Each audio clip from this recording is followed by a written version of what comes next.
Many, many years ago, I started my musical career singing, or maybe I should say screaming, with a punk rock band. Then, eventually, through some very complicated in-between steps, I ended up singing opera. Then on to musical theater, then swinging it with jazz groups, and nowadays, mostly, I'm singing my own original songs. However, through all of that time, I have been enchanted, inspired, and more than a little obsessed by the music of Kurt Julien Weill.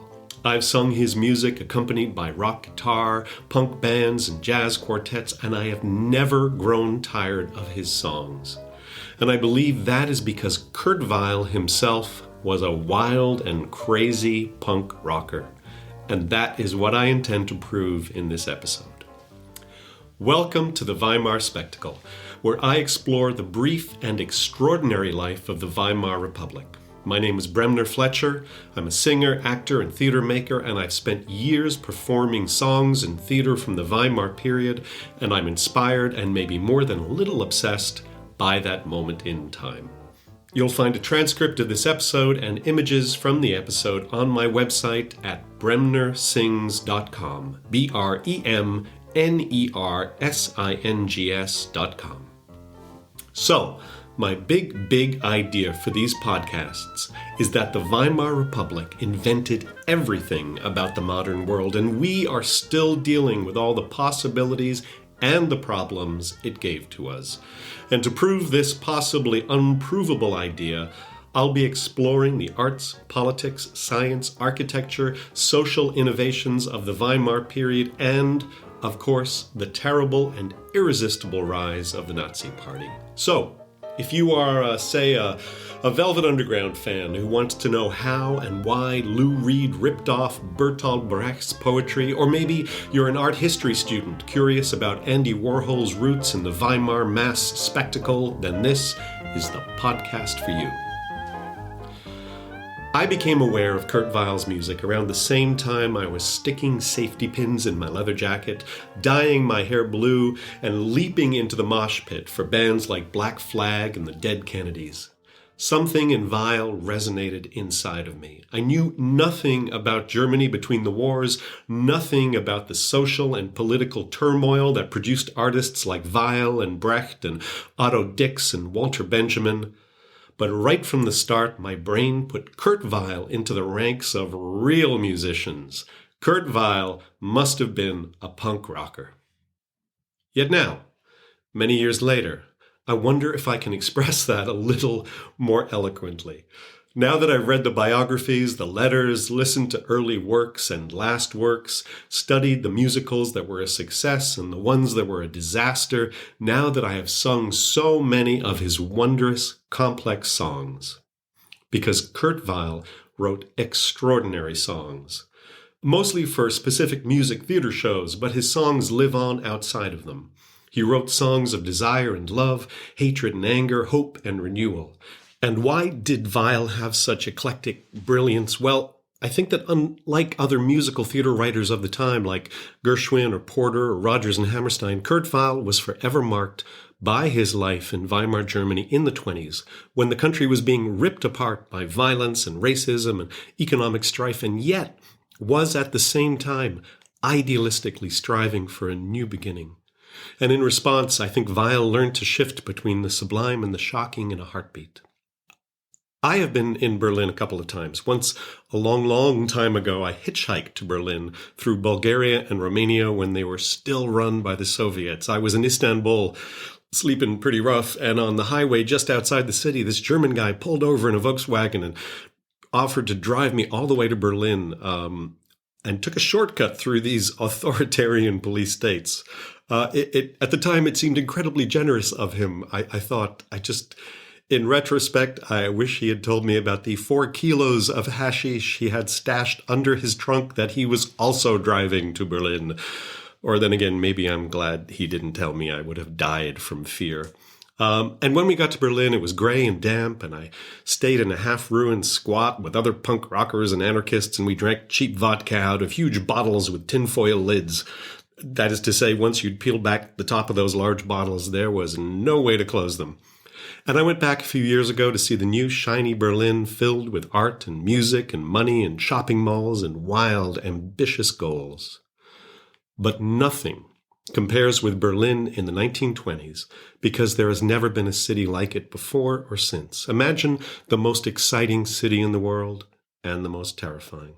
World War I's ended, 15 million men dead. Berlin's streets are a horror show of veterans crawling and begging. Inflation goes insane. At one point, 320 million German marks buys a pound of butter, 6,000 licensed prostitutes, 20,000 unlicensed ones.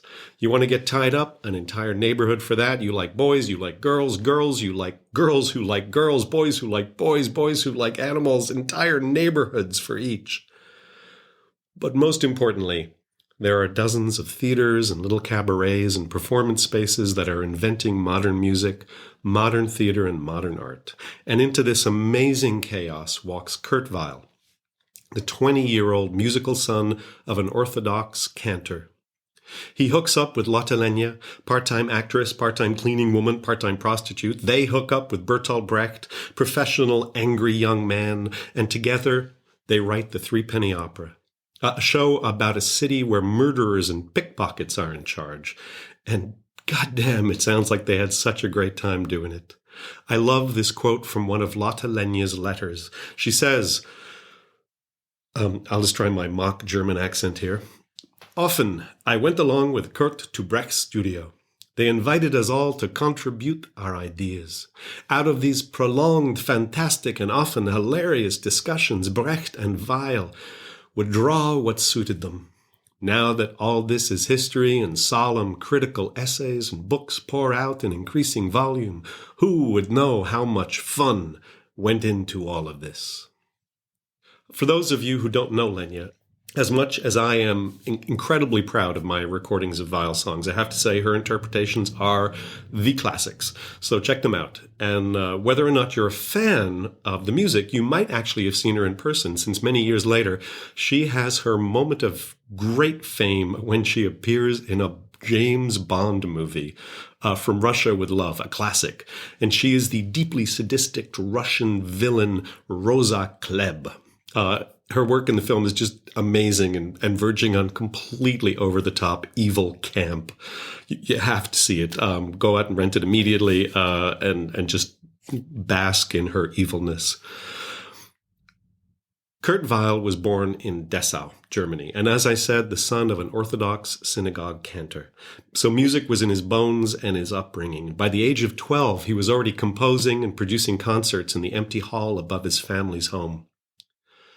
And he studied with the most accomplished contemporary composers and teachers of his era, like Busoni, Hindemith, and Albert Bing. However, Weill claimed that his experience conducting at the small provincial theater at Dessau, which mostly produced light operetta and comic shows, was actually the most formative period of his life. And I think that dynamic between the contemporary and the popular really rests as a source of energy for his whole career. I can only imagine the effect that arriving from a provincial town into the creative madness of post-World War I Berlin might have had on a young artist. I think mind blown might be a reasonable assumption.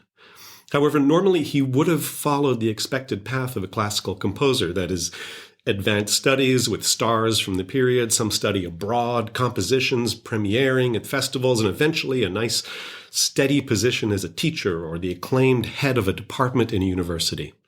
Well, that didn't happen. Weill decided early that his great love was music theater, and he found the strict classical rules of traditional opera to be completely stifling.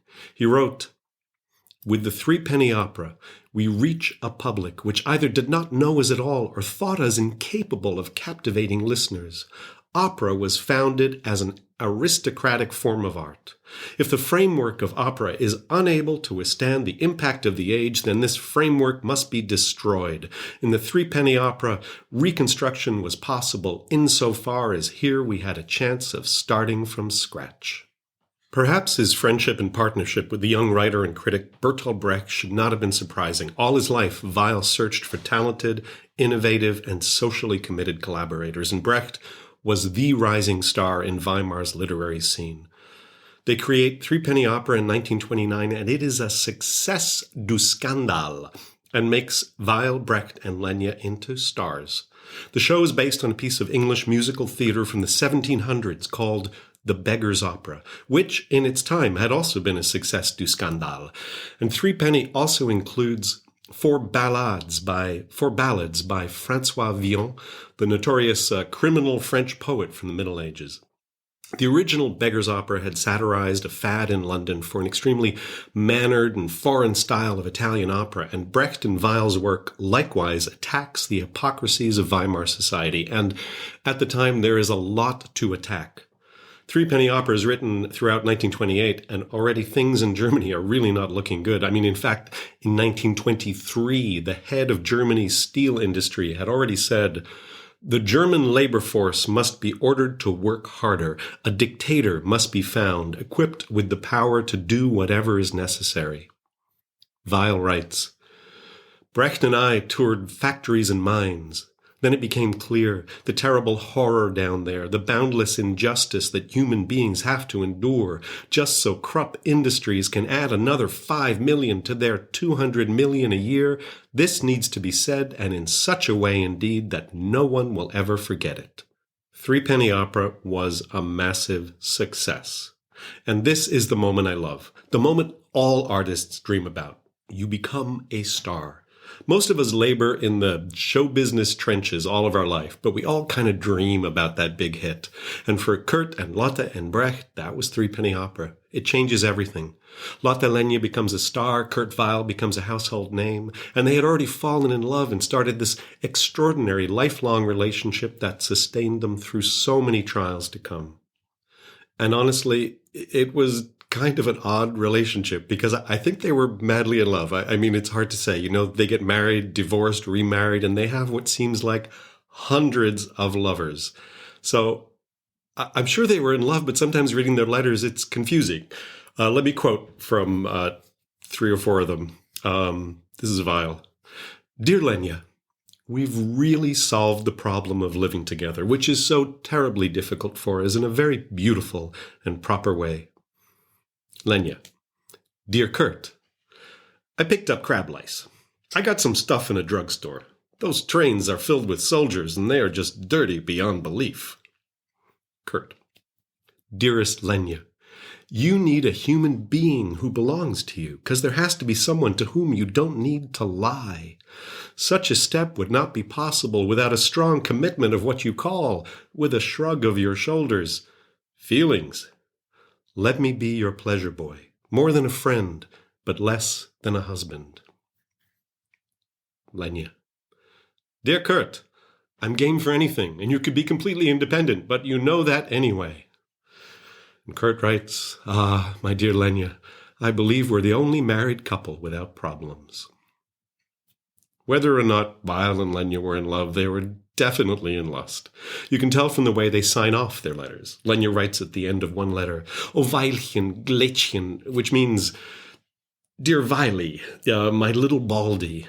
And Weill writes, "Mein Blümchen," my little flower. And she says, "Mein Schweinchen," my little piggy. And he says, "Mein Waschi," my cute ass.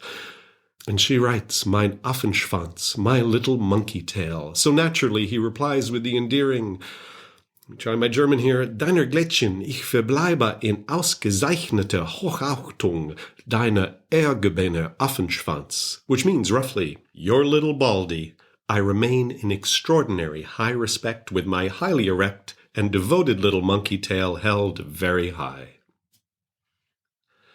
The next bit of Weill's life is the bit that I kind of hate. That's when the fun stops and the friendships fall apart and things get hard. You know, sometimes when you work with a friend, it can be complicated, and sometimes success, instead of making it easier, makes it harder. I once started a theater company with a bunch of bohemian friends, and we created seasons of work with nothing but sweat and belief and cardboard and energy drinks, and it was a blast. And then we got a huge cash grant for our next season, and everything changed. And maybe success brought similar issues into Brecht and Weill's collaboration. Also, Brecht was not known as a man with a small ego, and perhaps he wasn't so happy about Weill's music getting all this attention. Years later, Lenya writes, "My dear Weill, This shit with Brecht is just too funny for words. Good God! Sounds like in the old days when he tried to keep your name off the program. This pale-faced, flaming asshole, this Weissengrund, it's just beyond belief. The hell with them. You know what they would do if you give in? Cut the music to pieces and make the whole thing cheap and ridiculous. This stupid Brecht, this backwoods philosopher, the letters from him soil our mailbox. So I think we can safely say they had a falling out. However, before falling out completely, they do manage to complete several pieces, although none have the impact of Threepenny. Among them is a show called Happy End, which sadly is a flop and doesn't get performed again till the 1950s, and also the 3-act opera, The Rise and Fall of the City of Mahagoni, which is amazing, has classic songs, and to its great credit was so hated by the Nazis, they sent in demonstrators to disrupt the first performance. You see, at this time in Weimar, Germany, the Nazis are growing in power and influence and are using culture wars as a way to attack the entire foundation of the Weimar's attempt to continue as a liberal democracy, which is a tactic which probably sounds terrifyingly familiar to anyone listening to this in 2024. The Nazis do their best to make things difficult for any artist of whom they disapprove. However, Weill does seem like an optimist, and he must have still hoped things would go differently, since he uses some of the money from his success to buy a home in Berlin. Now, this is before the days when success in show business meant you could buy yourself a private jet and a 60-room house. Success for Weill means that he has enough to buy a little home. Weill writes to Lenya and says, "The house is 7 Weichmannstrasse. Do you hear? 7, our lucky number." Then, one evening he comes home to find a note on his doorway that says, "What's a dirty little Jew like you moving into a nice neighborhood like this?" So he runs. On the 21st of March, 1933, after he's been tipped off the Nazis are about to arrest him. And it's not just because he's Jewish. The Nazis, before they have the power to attack the Jews and the homosexuals and the gypsies, they continue these culture wars, they intensify them, and they go for the artists first. Adolf Hitler, who sadly enough failed when he tried to become a painter, is quoted as saying, "Anyone who paints the sky green and the fields blue should be sterilized," which is taking art criticism to the extreme. Weill runs and never returns to Germany. Later, the Nazis will hold public burnings of his compositions. Weill spends time moving around Europe and a while later ends up in Vienna for one last performance of his work, and everyone is there because everyone is running. German artists, writers, filmmakers, and poets. A local critic says, "Everyone who counted in German theater met together for the last time at that show. And everyone knew it was the last day of the greatest decade of German culture in the 20th century." Weill moves on. He goes to Italy, Paris, London, Paris again, searching for a home. And back home, back in Germany, a war is starting. Troops are pouring across the borders. He goes to London to see if he can write for the English musical theatre. However, the Times of London reviews his work and writes, "It is hard to say which is weaker with Weill, the text or the music, probably the music, which does not even contain good second-hand tunes. Weill writes a particularly nauseous kind of jazz. They say every age gets the amusement it deserves. It is hard to believe that even modern Europe deserves the music of Kurt Weill." Eesh. Bad reviews suck. Even 70 years later, I want to go and punch the guy who wrote that review. You know, you always say they don't matter at all, but they do. And you remember the worst lines forever. So I can only imagine what Weill felt as he left London. But in Paris, it's even worse. In the middle of a concert of Kurt Weill's songs, a French composer, Florent Schmitt, stands up and starts to scream, "Heil Hitler, Heil Hitler, Heil Hitler," until they stop the concert. So Weill's in Paris, he's lost, and he's broke. Lenya and he are divorced, although that might have been just to make sure she was safe from being accused by the Nazis of marrying a Jew. She's in Berlin, having wild affairs and trying to sell the house, trying to smuggle money out of the country, and Weill is Alone in Paris, and he writes one of my favorite songs, Ucali. It's about looking for the perfect place to live. There are a ton of great versions of this song. I personally have recorded a couple of versions, one in a studio in Paris with just the amazing piano player Stan Kramer, and one in Edinburgh with a jazz trio led by the wonderful Scottish piano player David Patrick. You can find those in the streaming world. And the words of the song are just so poignant for this moment in Kurt Weill's life. For those of you who listen and don't speak French, they go something like, Ucali is the land of our desires, our happiness, our pleasure, where we leave behind our cares and where our wishes and dreams are respected. It's an island at the end of everything, but it's just a crazy dream. There is no Ucali. Throughout 1934 and into 35, Weill's living this transient creative life throughout Europe. He can't go back to Germany, and he also can't find a permanent home. And since most of his collaborators and friends have also fled, he's moving between France and Austria and London and Amsterdam to meet them as they all attempt to produce work outside of Germany. However, at least now Lenya has joined him. And since both of them have recently finished with their passionate affairs with other people, although they are still divorced, they fall back into this wonderfully complex relationship that they call happily married life. And in July 1935, they set sail for America and are remarried just a short time later. In the USA, Weill plunges into a new creative life, looking for work wherever he can. Theoretically, it should have been easy for him to find work in the States, since Broadway has already had one production of Threepenny Opera. They should know how good Kurt Weill is. However, sadly, that production had been a complete flop and only played 12 performances. The Herald Tribune said, "The Threepenny Opera at the Empire is just a torpid affectation, sluggish, ghastly, and not nearly so dirty as advertised." And the New York Sun called the show a dreary enigma. However, several of his old friends have crossed the Atlantic, and they know how great he is. So his first huge commission is with the impresario Max Reinhardt on a massive art, theater, music spectacle called The Eternal Road, based on Jewish history and religion. It's set in a synagogue where Jews are hiding all night as a pogrom rages outside, and the story combined biblical and pre-World War II Jewish history.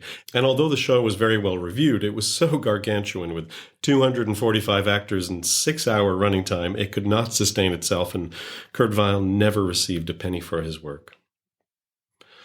I think Weill saw his place on Broadway, creating a new musical theater for a post-war generation, and he loved New York.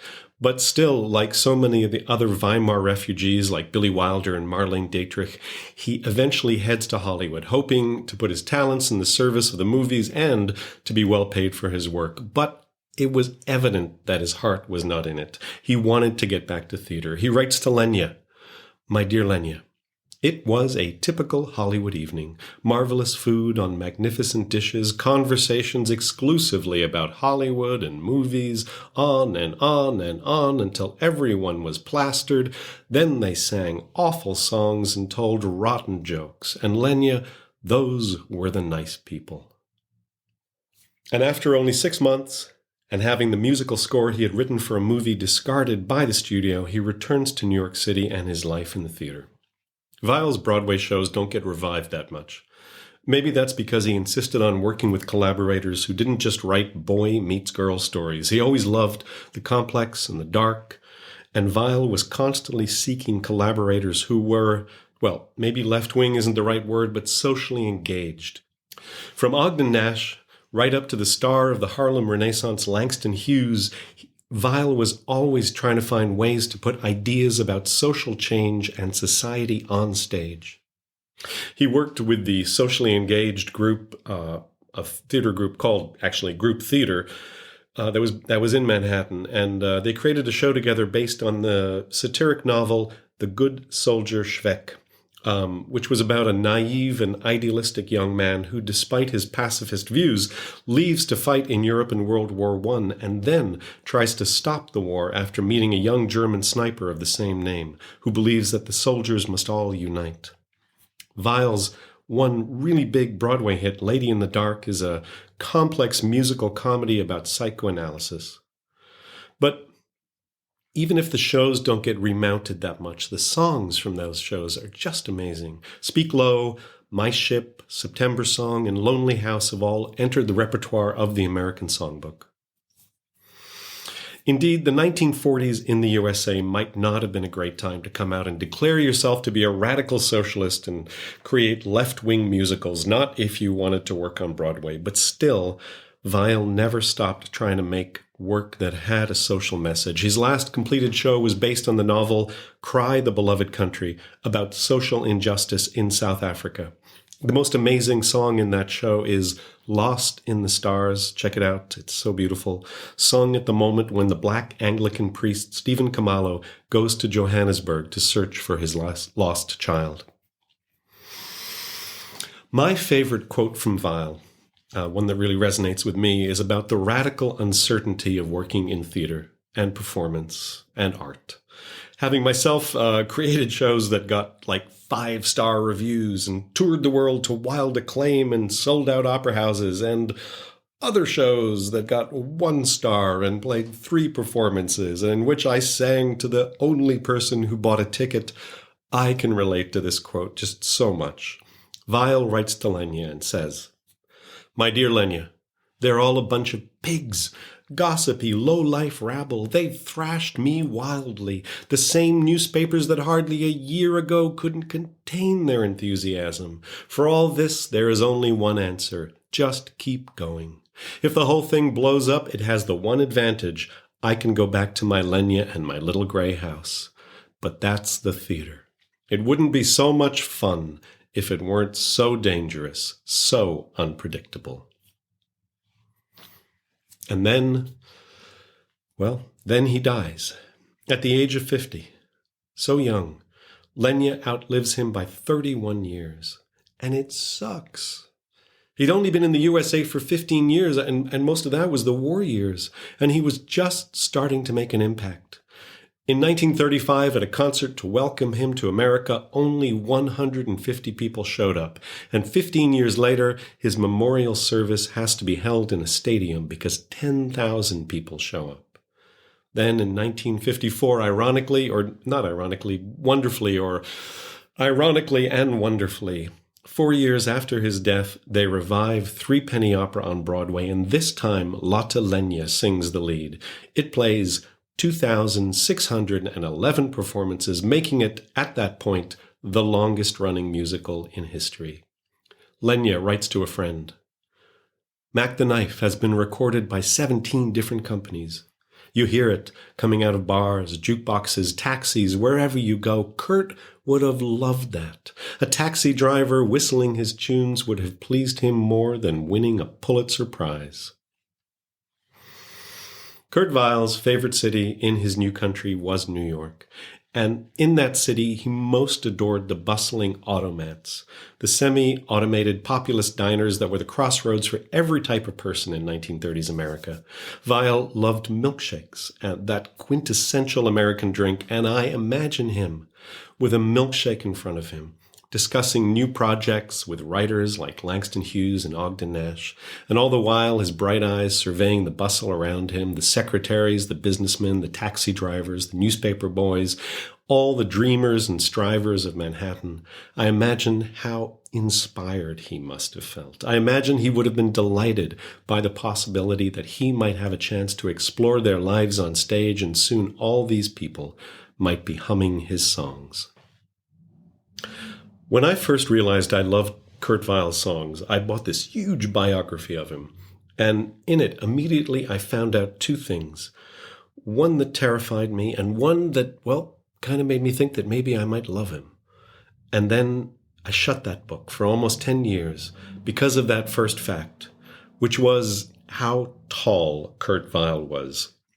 The guy was tiny, 5'1", and that personally was very impactful because coincidentally that exactly was how tall my dad was, and I was immediately terrified to read anymore because I loved my dad, but he was the classic short guy, furious that he had to spend his life looking up at the world. And as I grew, I learned to try really hard to be shorter than my dad, which is tricky when you end up almost 6 foot tall by the time you're 15 and leads to some interesting posture issues. And I should probably get an award from the chiropractic industry for keeping them in business for a few years. So anyway, I didn't want to read anymore. What if he was this angry short guy? What if I hated Kurt Weill? But I should have trusted my instincts, because the second fact I had learned is something that I think explains everything about Weill's music and finally made me love him, and it's simply the fact that he was born and grew up in a poor little house wedged between a synagogue and a music hall theater. And what I mean by that is I see a boy who wants to be a composer. Half of his life he spends listening to the sacred songs in the synagogue. The other half he lives in a cheap seat in the back row watching the singing and the dancing and the pratfalls of the music hall. And all of that is in every song Kurt Weill ever wrote. 1 second he's up on stage throwing out a cheap joke to a pretty girl on the balcony, and the next he's watching the lines of men praying. And that's why I love his music. Cole Porter wrote the smartest lines in the world.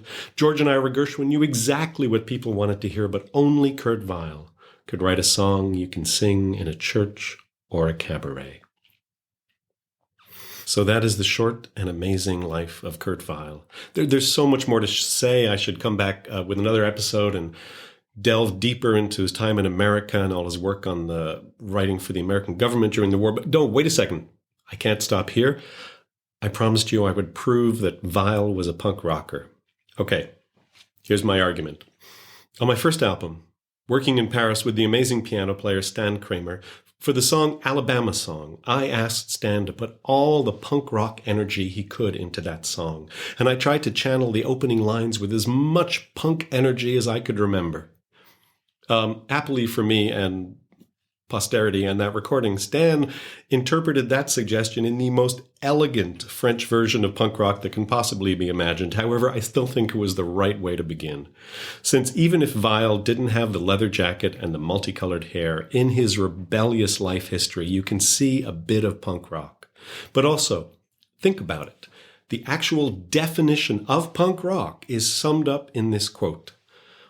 Punk rock was the reaction to the self-indulgent excess of 1970s rock bands with their 15-minute solos and astronomical production budget.